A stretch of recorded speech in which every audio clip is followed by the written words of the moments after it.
Hello guys, welcome back to my YouTube channel Babita Chemistry Classes. This lecture is for +1 class for subject of chemistry. Okay, in this lecture we will start our new chapter, that is atomic structure या फिर structure of atom. Okay, last lecture में हम अपना first chapter जो है वो complete कर चुके थे.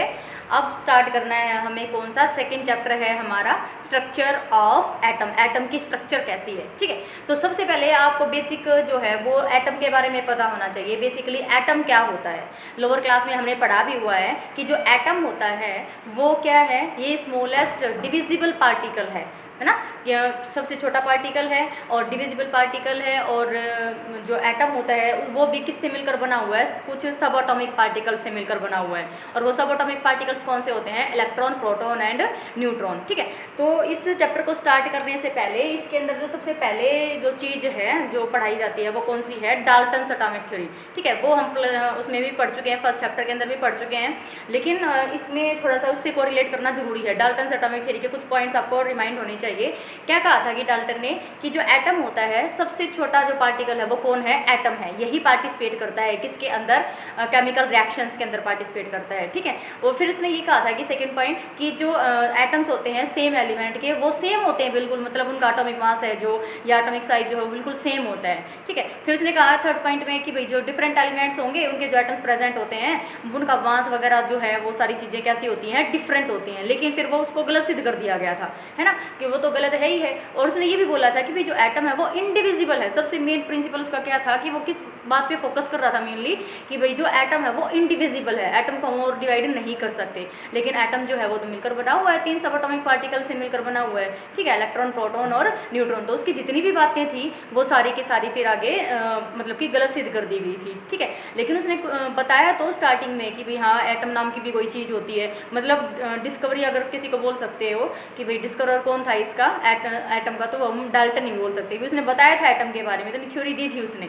ठीक है, इतने पॉइंट्स बताए थे. और उसने ये भी बताया था कि जो मॉलिक्यूल्स होते हैं या जो कंपाउंड्स होते हैं वो सिंपल रेशियो के अंदर कंबाइन करते हैं, ओके. लेकिन अब हम अब कंपाउंड्स पढ़ते हैं उसके अंदर क्या है कि जो कंपाउंड्स हैं हमारे पास वो कैसे हैं, स्टोइकियोमेट्रिक कोएफिशिएंट उनका कैसा होता है, डिफरेंट भी हो सकता है, ठीक है. स्टोइकियोमेट्री उनकी कैसी होती है, अलग अलग होती है. तो ये सारी कुछ बातें थी जो किसने बताई थी, डाल्टन ने बताई थी. इनको फिर आगे गलत प्रूव कर दिया गया था. फिर क्या आया था कि डिस्कवरीज आई थी किसकी, इलेक्ट्रॉन, प्रोटॉन और न्यूट्रॉन की. मतलब कि जो फंडामेंटल पार्टिकल्स होते हैं एटम के, फंडामेंटल पार्टिकल्स बोल सकते हो ना किसको, इलेक्ट्रॉन, प्रोटॉन और न्यूट्रॉन के. किसके फंडामेंटल पार्टिकल्स हैं ये, एटम के, ठीक है. मतलब बेसिक पार्टिकल्स, ये मान के चलो कि भाई बेस हैं ये कौन, इलेक्ट्रॉन, प्रोटॉन और न्यूट्रॉन. किसके लिए, एटम के लिए. क्योंकि आपको पता है कि कोई भी मैटर है, ठीक है, सॉलिड स्टेट है, लिक्विड स्टेट है या गैसेस स्टेट है, तो कोई भी जो मैटर है वो किससे मिलकर बना हुआ है, एटम से ही. मतलब छोटे से छोटा पार्टिकल उसका कौन सा है, एटम है, ठीक है. और एटम के अंदर इलेक्ट्रॉन, प्रोटॉन और न्यूट्रॉन तो होंगे ही होंगे,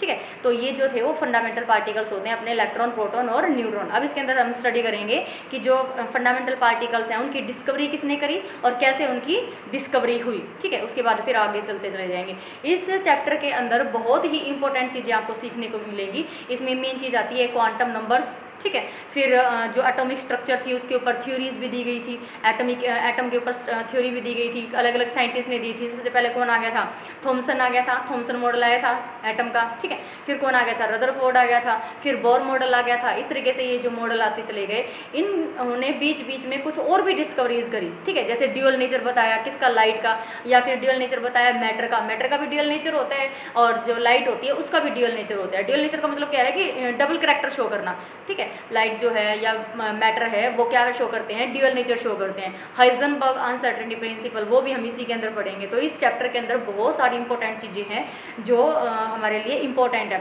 एग्जाम्स के लिए भी इंपॉर्टेंट है और वो कंपटीशन के अंदर भी ज़्यादा आती हैं, ठीक है. क्वांटम नंबर्स तो मोस्ट इंपॉर्टेंट है, ठीक है. तो हम स्टार्ट करते हैं इस चैप्टर को. सबसे पहला जो टॉपिक है वो आप डालेंगे, डाल्टन्स एटॉमिक थ्योरी मैं नहीं करवाऊंगी क्योंकि वो लास्ट लेक्चर में हो चुका था, ठीक है. अब हम स्टार्ट करते हैं discovery of the fundamental particles, okay. Main जो टॉपिक रहेगा वो क्या रहेगा, discovery of fundamental particles, discovery of fundamental particles, ठीक है. जो फंडामेंटल पार्टिकल्स हैं दैट इज कौन कौन से, इलेक्ट्रॉन, प्रोटॉन एंड न्यूट्रॉन, ठीक है। ये तो आपको पता ही है कि इलेक्ट्रॉन पे चार्ज कौन सा होता है नेगेटिव, प्रोटॉन पे चार्ज कौन सा होता है पॉजिटिव, और न्यूट्रॉन पे कोई भी चार्ज नहीं होता। और जब आप एटॉमिक स्ट्रक्चर बनाते हो तो अंदर क्या होता है न्यूक्लियस, और बाहर क्या होते हैं शेल्स, ठीक है, या ऑर्बिटल्स आप बोल सकते हो।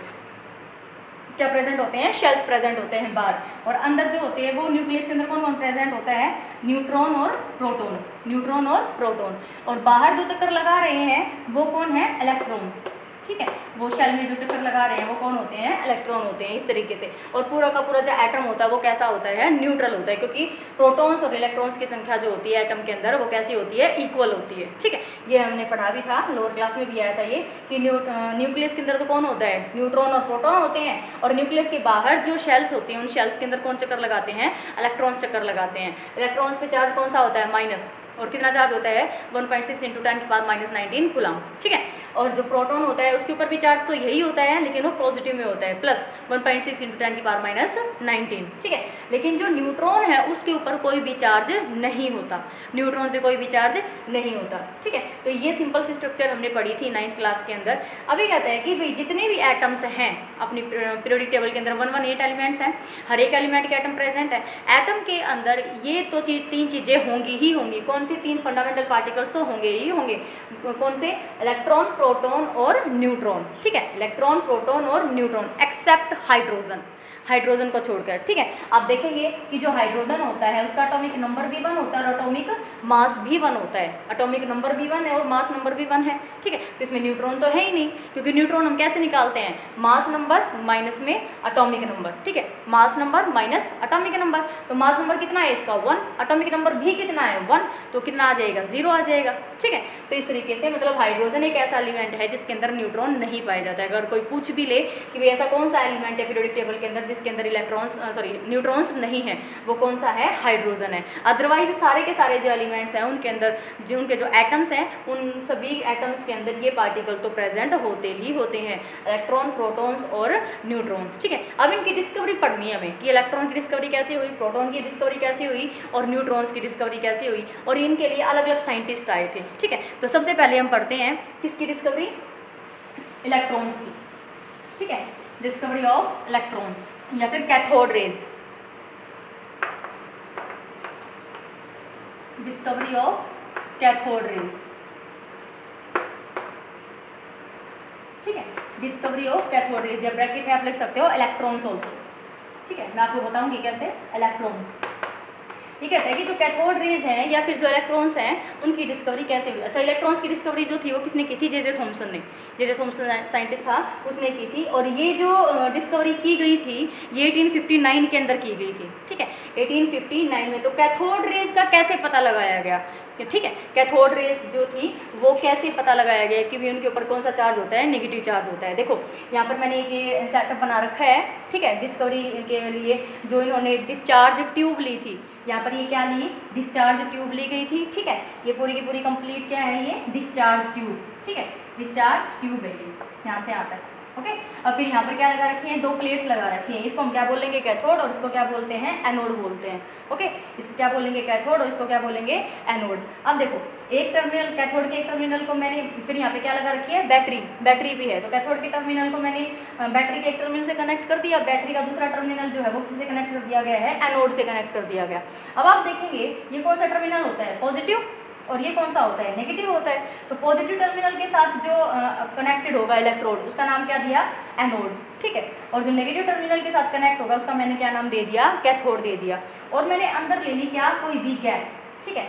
मैंने तो क्या कि जो जब भी एक्सपेरिमेंट किया गया, एक्सपेरिमेंट जो सेटअप किया गया वो इसके अकॉर्डिंग था। कैसे था कि साइंटिस्ट ने क्या लिया, एक डिस्चार्ज ट्यूब ली, उसके अंदर कोई भी गैस फिल करी, ठीक है। गैस फिल करने के बाद उसने यहाँ पर क्या लगा दिया, एक वैक्यूम पंप भी लगा दिया। वैक्यूम पंप का मतलब क्या है कि बेटा इसको वैक्यूम क्रिएट करवाना है अंदर, मतलब कोई भी दूसरी गैस नहीं होनी चाहिए, कोई दूसरा पार्टिकल नहीं होना चाहिए, हमें एक ही गैस, एक ही टाइप की गैस लेनी है, ठीक है, चाहे वो हाइड्रोजन हो, चाहे वो ऑक्सीजन हो, चाहे वो नाइट्रोजन हो, वट एवर, ओके। तो मैंने यहाँ पे क्या लगा रखा है, वैक्यूम लगा रखा है, वैक्यूम पंप लगा रखा है, ताकि क्या होगा अंदर क्या क्रिएट हो जाएगा, वैक्यूम क्रिएट हो जाए। ओके, फिर बैटरी भी लगाई हुई है। बैटरी की जो ऑलमोस्ट है इसकी रेंज कितनी होनी चाहिए, 10⁴ वोल्टेज, मतलब इतनी वोल्टेज तो इसको मिलनी चाहिए किसको, इस एक्सपेरिमेंट को सेटअप करने के लिए। ठीक है, एनोड पे चार्ज कौन सा हो गया, पॉजिटिव हो गया, और कैथोड पे चार्ज कौन सा हो जाएगा, नेगेटिव, क्योंकि ये नेगेटिव टर्मिनल के साथ कनेक्ट है। अब क्या होगा, एक चीज़ और कि जो गैस आप यहाँ पर ले रहे हैं वो कैसी लेनी है, लो प्रेशर पे। प्रेशर कैसा होना चाहिए, लो प्रेशर होना चाहिए, और वोल्टेज कैसी होनी चाहिए, हाई होनी चाहिए। इन दोनों का मेन वो है कि भाई हमने क्यों लिया इसको, कि भाई जो गैस है उसका जो प्रेशर है वो कम लेना है, कम प्रेशर पे लेनी है गैस, और जो वोल्टेज है वो हाई होनी चाहिए, क्योंकि बेटा मुझे गैस को क्या करवाना है, आयनाइज। ठीक है, गैस को क्या करवाना है, आयनाइज करवाना है। ये जब गैस आयनाइज होगी तो वो किसके अंदर कन्वर्ट हो जाएगी, एटम से, एटम से फिर वो किस में कन्वर्ट हो जाएगी, आयंस के अंदर कन्वर्ट हो जाएगी। ठीक है, तो फिर आयंस जो है, जैसे देखेंगे आप, मैंने बोल दिया जैसे हाइड्रोजन गैस ली इसमें। ठीक है, हाइड्रोजन गैस ली मैंने इस डिस्चार्ज ट्यूब के अंदर, और वोल्टेज कितनी है, 10⁴ वोल्टेज है। ठीक है, 10⁴ वोल्ट है, इतनी वोल्टेज मैंने लगा रखी है। तो वोल्टेज की वजह से क्या होगा, ये किसके अंदर कन्वर्ट हो जाएगी, H और H के अंदर। ठीक है, अलग अलग हो जाएंगे, ये बॉन्ड ब्रेक हो जाएगा, H अलग हो जाएगा और एक H अलग हो जाएगा। फिर अब क्या होगा कि ये थोड़ी सी और एनर्जी लेंगे, मतलब थोड़ी सी और वोल्टेज लेंगे ये। ठीक है, एनर्जी लेंगे, करंट लेंगे, जिसकी वजह से क्या होगा, अब ये आयनाइज होना स्टार्ट हो जाएंगे। आयनाइज कैसे होंगे कि अपना इलेक्ट्रॉन को लॉस करना स्टार्ट कर देंगे। अभी क्या करेंगे, अपने इलेक्ट्रॉन को लॉस करना स्टार्ट कर देंगे। ठीक है, ये इलेक्ट्रॉन लॉस कर दिया। इलेक्ट्रॉन लॉस करने के बाद अंदर क्या रह जाएगा, H पॉजिटिव रह जाएगा। और ये जो इलेक्ट्रॉन है, इलेक्ट्रॉन पे चार्ज कौन सा होता है, नेगेटिव, तो ये किसकी तरफ भागने लग जाएंगे, पॉजिटिव की तरफ। ठीक है, पॉजिटिव कौन है यहाँ पर, एनोड है, तो एनोड की तरफ भागने लग जाएंगे। तो यहाँ से हमें दिखेंगे तो नहीं, दिखती तो नहीं है कि भाई इलेक्ट्रॉन जो है उनकी मूवमेंट हो रही है। फिर हमें कैसे पता चला कि जो इलेक्ट्रॉन्स हैं वो एनोड की तरफ जा रहे हैं, तो वो कैसे पता चला बेटा, कि यहाँ पर एक अलग से स्क्रीन लगाई हुई। ठीक है, किसकी, जिंक सल्फाइड की, एक अलग से यहाँ पर कंपोनेंट लगाया गया, किसका, जिंक सल्फाइड मेटल का मटेरियल लगाया गया। उसका क्या काम था कि जब भी इलेक्ट्रॉन मूव करते किसकी तरफ, एनोड की तरफ, तो वो इस स्क्रीन से टकराएंगे और उससे क्या होती है, फिर इलेक्ट्रॉन्स जो है मूवमेंट करते हुए दिखते हैं। ठीक है, मतलब कि जब भी ये इसके साथ क्या होंगे, इसके ऊपर हिट करेंगे, मतलब कि इसके ऊपर स्पॉट छोड़ के जाएंगे। सीधी बात ये है, जिंक सल्फाइड की जो स्क्रीन हमने लगा रखी है, जब भी इलेक्ट्रॉन मूवमेंट करते हुए उस स्क्रीन से टकराएंगे तभी वहाँ पर क्या छोड़कर जाएंगे, स्पॉट छोड़कर जाते हैं। इससे हमें ये पता चलता है कि हाँ भाई जो इलेक्ट्रॉन्स हैं वो मूवमेंट करते हुए आ रहे हैं किसकी तरफ, एनोड की तरफ। क्लियर हो गई ये बात। ठीक है, तो यहाँ पर क्या हुआ कि जो गैस है वो आयनाइज होनी स्टार्ट होगी, जो इलेक्ट्रॉन्स हैं वो मूवमेंट करना स्टार्ट कर गए। मतलब यही क्या थी फिर वो, कैथोड रेज। ऐसा लग रहा है ना कि कैथोड से ही तो ओरिजिनेट हो रही है वो। ठीक है, इन द ये लग रहा है कि भाई किससे ओरिजिनेट हो रही है, कैथोड से, लेकिन वो आ किसकी वजह से रही है, इलेक्ट्रॉन की वजह से ही है। ठीक है, तो ऐसा लग रहा है कि कैथोड से ही ओरिजिनेट हो रही है, तो इसलिए इनका नाम क्या रख दिया हमने, कैथोड रेज। क्या नाम रखा है इनका, कैथोड रेज। और यहीं से ही फिर किसकी डिस्कवरी हुई, इलेक्ट्रॉन की भी डिस्कवरी हुई, क्योंकि अंदर जो भी चीज़ हो रही थी, जो भी प्रोसेस हो रहा था, उसमें क्या लग रहा था कि कोई चीज़ ऐसी है जो किसकी तरफ आ रही है, पॉजिटिव की तरफ आ रही है। तो पॉजिटिव की तरफ कौन आ सकता है बेटा, क्या आ सकता है, कौन आएगा, नेगेटिव चार्ज स्पीशीज आएगी ना कोई। तो इससे पता चलता है कि भाई जो पॉजिटिव की तरफ आ रहे थे, एनोड की तरफ आ रहे थे, वो कौन थे, इलेक्ट्रॉन्स थे। ठीक है, इलेक्ट्रॉन थे। और भी कैसे पता चला कि जो जिंक सल्फाइड की जो स्क्रीन थी, जो हमने स्क्रीन लगाई हुई थी जिंक सल्फाइड की, वो जब भी इलेक्ट्रॉन्स के साथ टकराते तो उसके ऊपर स्पॉट छोड़ के जाते थे, अपना निशान छोड़ के जाते इलेक्ट्रॉन्स। ठीक है, इससे और भी कंफर्म हो गया ये। ठीक है, तो यहाँ से ये क्या थी, डिस्कवरी थी कंप्लीट किसकी, कैथोड रेज की। और ये कब डिस्कवर किया गया था, 1859 के अंदर। ओके, कब डिस्कवर किया गया था इसको, 1859 के अंदर। और इलेक्ट्रॉन की डिस्कवरी किसने करी है, जे थॉमसन ने। ठीक है, तो इसके मेन पॉइंट्स आप लिखेंगे, कैथोड रेज की डिस्कवरी में आप लिखेंगे इन दिस, फर्स्ट पॉइंट लिखो, in this discharge tube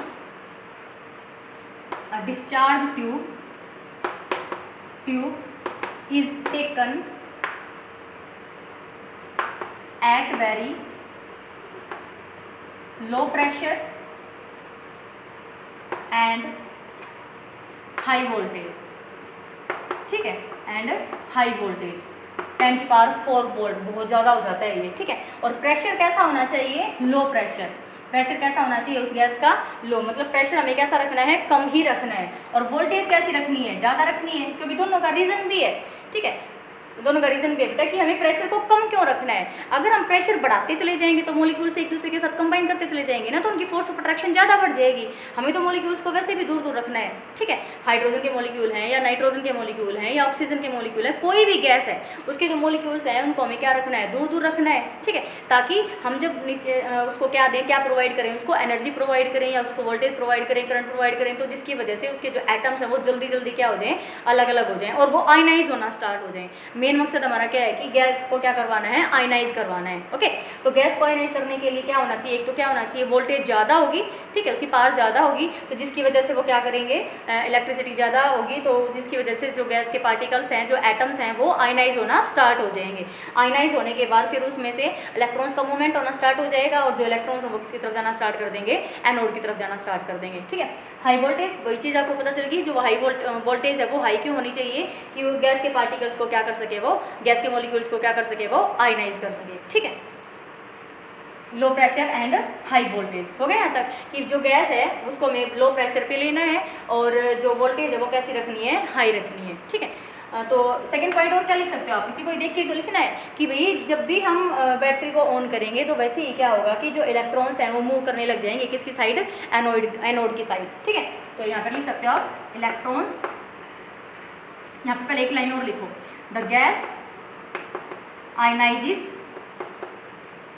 and release electrons, ठीक है। इलेक्ट्रॉन्स रिलीज करना स्टार्ट कर दिया उसने, एंड दीज इलेक्ट्रॉन्स, अभी क्या करेंगे, दीज इलेक्ट्रॉन्स मूव टुवर्ड्स, किसी तरफ मूव करने लग गई है, मूव टुवर्ड्स एनोड, ठीक है, मूव टुवर्ड्स एनोड, एनोड की तरफ मूव करने लग जाते हैं, ठीक है। एनोड पे चार्ज कौन सा है बेटा, पॉजिटिव चार्ज है, पॉजिटिव चार्ज, एनोड पे कौन सा चार्ज होता है, पॉजिटिव चार्ज होता है, ओके।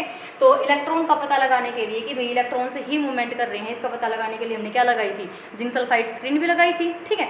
तो यहाँ पे क्या लिख सकते हो आप, next point, zinc sulphide screen is used to detect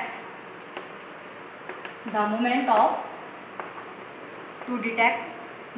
of electrons, ठीक है, टुवर्ड्स एनोड, ओके। क्लियर हो गई ये बात। तो ये एग्जाम में आती नहीं है लेकिन फिर भी आपको पता होना चाहिए डिस्कवरीज का, कि कैसे कैसे डिस्कवरी हुई। कैथोड रेज किसे रिलेट करता है, इलेक्ट्रॉन से, क्योंकि इलेक्ट्रॉन्स जो है वो किसकी तरफ, एनोड की तरफ, मतलब पॉजिटिवली जो इलेक्ट्रोड है उसकी तरफ वो मूवमेंट करने लग जाते हैं। कैसे पता चला और उसकी मूवमेंट का, कि जिंक सल्फाइड की जो स्क्रीन है उसके ऊपर क्या हो जाते हैं, स्पॉट हो जाते हैं, क्योंकि इलेक्ट्रॉन जब उसके ऊपर क्या करते हैं, उससे हिट करते हैं जिंक सल्फाइड से, तो वो क्या हो जाता है, उसके ऊपर स्पॉट छोड़ के जाता है। इससे पता चलता है कि हाँ कोई ना कोई चीज़ है अंदर जो किसी तरफ आ रही है, पॉजिटिव की तरफ, और पॉजिटिव की तरफ कौन ही जाएगा, नेगेटिव ही जाएगा, ठीक है। पॉजिटिवली चार्ज जो होते हैं वो अट्रैक्ट करते हैं एक दूसरे को। क्लियर हो गई यहाँ तक बात। लो प्रेशर पे गैस होनी चाहिए और उसकी जो वोल्टेज है वो कैसी होनी चाहिए, हाई होनी चाहिए, ठीक है। तो ये तो हमने इसके बारे में पढ़ लिया कि जो कैथोड रेज थी वो जो एक्सपेरिमेंट सेटअप किया गया वो कैसे सेटअप किया गया, ठीक है। अब पढ़ते हैं characters of the cathode rays. क्या पढ़नी है, characters of cathode rays. Characters of cathode rays मतलब कि जो कैथोड रेज है उसकी क्या क्या कैरेक्टर्स हैं। सबसे पहले तो जो कैथोड रेज है वो हाई स्पीड पे आ रही थी, ठीक है। कैथोड रेज के जो पार्टिकल्स थे वो किस पे आ रहे थे, हाई स्पीड के ऊपर। तो फर्स्ट पॉइंट आप क्या लिख सकते हो इसमें, कैरेक्टर्स ऑफ कैथोड रेज, ठीक है। कैरेक्टर्स ऑफ कैथोड रेज, सबसे पहला कैरेक्टर क्या हो जाएगा इसका, कि जो कैथोड रेज हैं, ठीक है, या जो इलेक्ट्रॉन्स है वो मूव कर रहे हैं स्ट्रेट लाइन के अंदर, ठीक है। स्ट्रेट लाइन में ही मूवमेंट करेंगे ना, जिगजैग मोशन तो नहीं हो सकता है इलेक्ट्रॉन्स का। अगर इलेक्ट्रॉन्स का जिगजैग मोशन होना स्टार्ट हो जाएगा तो इलेक्ट्रिसिटी प्रोड्यूस नहीं होती है, ठीक है। इलेक्ट्रॉन्स का क्या होना चाहिए, सीक्वेंस में मोशन होता है, तभी जो अपने घरों में जो वायरिंग होती है, कॉपर वायरिंग होती है, वो जब इलेक्ट्रॉन्स को रिलीज करते हैं तो इलेक्ट्रॉन्स पर्टिकुलर सीक्वेंस में होते हैं। अगर वो सीक्वेंस डिस्टर्ब हो जाएगा, और वो इलेक्ट्रिसिटी टेम्परेचर की वजह से डिस्टर्ब हो जाता है, ठीक है, अगर वो सीक्वेंस डिस्टर्ब हो जाएगा तो वहाँ से इलेक्ट्रिसिटी फ्लो नहीं करेगी। क्लियर होगी ये बात। तो इसमें फर्स्ट पॉइंट आप क्या लिखोगे, cathode rays travel in a cathode rays travel in a straight line with high speed, speed भी बहुत ज़्यादा है, ठीक है। हाई स्पीड, वो हाई स्पीड किसकी वजह से, बैटरी लगा रखी है यहाँ पे, ठीक है। हाई स्पीड की वजह से क्या होती है, वो क्या करने लग जाते हैं, किसकी साइड जाने लग जाते हैं, एनोड की तरफ जाने लग जाते हैं, ठीक है। और वो क्या प्रोड्यूस करेंगे, सेकंड पॉइंट में हम क्या लिखेंगे, they produce mechanical work, second क्या आ जाएगा, दे प्रोड्यूस मैकेनिकल वर्क। ठीक है, इस मैकेनिकल वर्क से आप क्या समझते हो, ये कहता है कि अगर इस डिस्चार्ज ट्यूब के अंदर जब ये प्रोसेस हो रहा है, मतलब कि जो कैथोड रेज हैं वो जब एनोड की तरफ जा रही हैं, इलेक्ट्रॉन्स का जब वो फ्लो हो रहा है, तो अगर यहाँ पर कोई भी पैडल रख दिया जाएगा ना, तो वो पैडल घूमने लग जाएगा।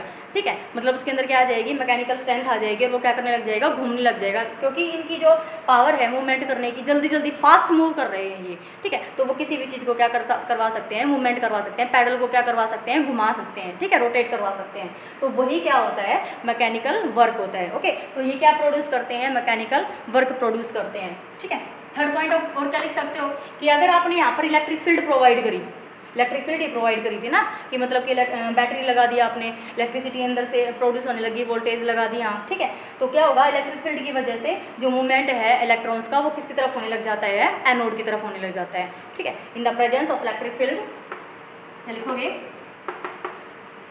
In the presence of electric field they move towards anode। ठीक है, which is positively charged। Clear होगी बेटा ये आपको बात। ठीक है, नेक्स्ट फोर्थ में आप क्या बता सकते हो कि भाई इनका मटेरियल पार्ट होता है। तो भाई ये क्या होते हैं, मटेरियल पार्ट मतलब इनका कोई ना कोई मास जरूर होता है। ठीक है, इलेक्ट्रॉन का मास होता है। ओके, इलेक्ट्रॉन का मास होता है, तो इसलिए ये भी पता चलता है कि भाई इनका क्या होता है, ये मास। ओके, दे हैव मास, इनका मास भी होता है। ठीक है, दे क्रिएट फ्लोरिसेंस भी क्रिएट करते हैं ये, दे क्रिएट